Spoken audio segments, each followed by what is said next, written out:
Last time you were here, you said that ESPN First Take, they should let you host a show or get rid of Skip or Stephen A. I saw you tweet something of that nature. You said that? I did. Something to that effect. I think it was get rid of Stephen A. It was something to that effect. I don't believe that, man. I was saying when y'all are away, you know, I know when you got to go away, yes. y'all can fill in. Yes. You know. Hey, I believe you, bro. He's away when he's here. So. So you might as well come on and hang out.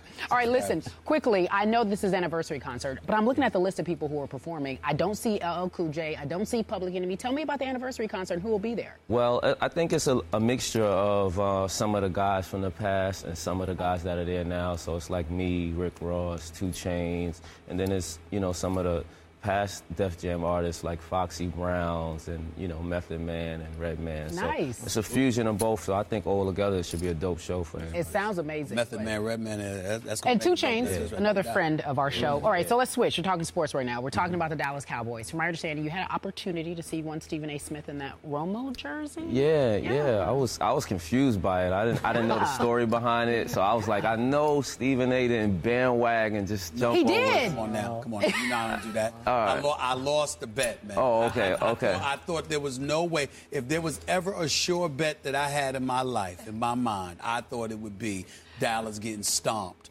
by Seattle Sunday. Matter of fact, I was so confident in it, I gave Skip the 8 points. The 8 points. And Which I did not need. Not only did they not cover, they lost.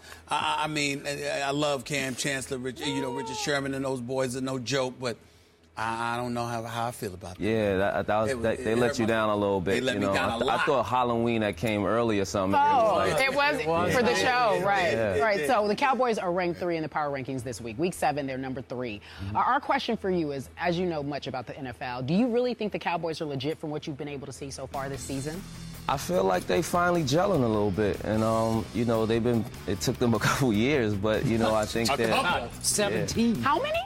Yeah, I think they're playing well, and you know, it's starting to look a little more consistent. That's what I think Dallas's problem was in the past, especially Romo. People, you know, questioning his consistency, and I think he's stepping up right now. So where is your heart on this? Did you grow up a Giants fan? Would you call yourself a Giants fan? I kind of grew up by default. My uncle was a very big Giants fan, so I kind of had to just, you know, when you're sitting under your uncle, you can't root for the other team, like, you know. So At least not in front of him. Right, definitely not in front of him. But I definitely was a 49ers fan then, but I kept that in my, you know, the Jerry Rice era. Like, I kept that in my. Were you raised to hate the Cowboys the way others around here were? Nah, I don't think I was raised to hate them, but they were in this same division and the same. They always was like a Giants nemesis kind of. So you know, you never really could like them. I respected them, and I respected the Aikman, Emmitt Smith era. But I had no question about it. I had nothing but profound respect for the playmaker era. The playmaker era is what I call it. Michael Irvin with Emmitt Smith and Troy Aikman. But it's not. The Cowboys don't make you hate them. Their fans make you hate the Cowboys. Now, that might be a true one. Because of how just nauseating they can be. Don't hate the game, hate the fans? How about that? That's right. That's right. Because the Dallas Cowboys didn't have much of a game, and the Dallas Cowboy fans would do nothing but make excuses and act like next year was always going to be a great year. They're blind and illogical, you know what I mean? Blind and illogical. Whoa. That's right. Blind and illogical. Yeah. The delusional Cowboy fans. I'll admit it. All right. I am so that. Long as I've been that for about 17 years. Well, at least now, you're willing to admit it now. Yeah. But I do have DeMarco Murray on my fantasy team. And he's helping you out tremendously. Okay, now wait a sec. You got to explain this to me. Yeah. And I'm the first to admit, I'm not a fantasy fan. No. You play, I play. Don't. No. I don't. I know okay, it. I don't get how you can give in to this and pick a running back on a team you don't love, which is going to force you, if in fact, okay, now Giants are going to play the Cowboys this coming Sunday at Jerry World.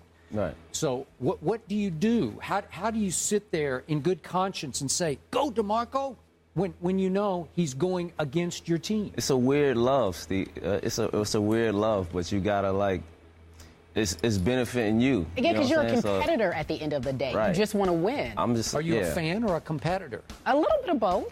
I don't get it. Nothing wrong. It's a little bit of both. Yeah, there's a lot wrong. Everybody doesn't have to be you. Huh? No. Yeah, you'll take it too deep and you won't be able to play like that. Yeah. I would. Too seriously, yeah. So, do you think I've gone too far with my Cowboy love? Or am I just being loyal? I think you're being loyal, and I think you're in the same boat that Steven was talking about with the Cowboys fans, that, you know, they have tunnel vision when it comes to Cowboys, and that's how I see it. Okay, now I have criticized Tony Romo much on this show, and I did conclude 2 years ago that I don't believe Tony Romo is capable of winning a Super Bowl. But I must admit, so far this year, after that terrible first half against the 49ers in which he threw 3 picks, I'm seeing a new Tony Romo this year. Sure am I. Somebody that hands the ball off to the running back. No, I'm seeing.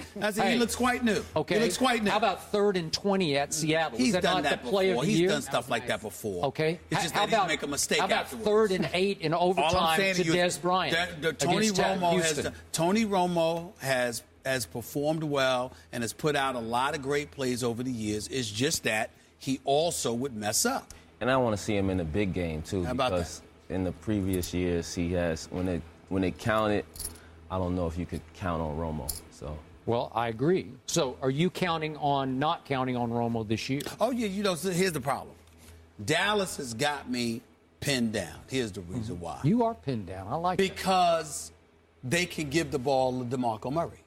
So because they can give the ball to DeMarco Murray, and I don't get to just see Tony Romo step back and have to fling that ball to come to the rescue, we got a problem. Because as long as you got DeMarco Murray to hand the ball over to, guess what? You Tony Romo, what's the chances of you making a mistake with that? Right. That's the issue. I want to see Tony Romo and the Dallas Cowboys put in a situation where in order to win a football game, one that matters, they have to resort back to what they used to be in terms of Tony Romo having to come and save the day.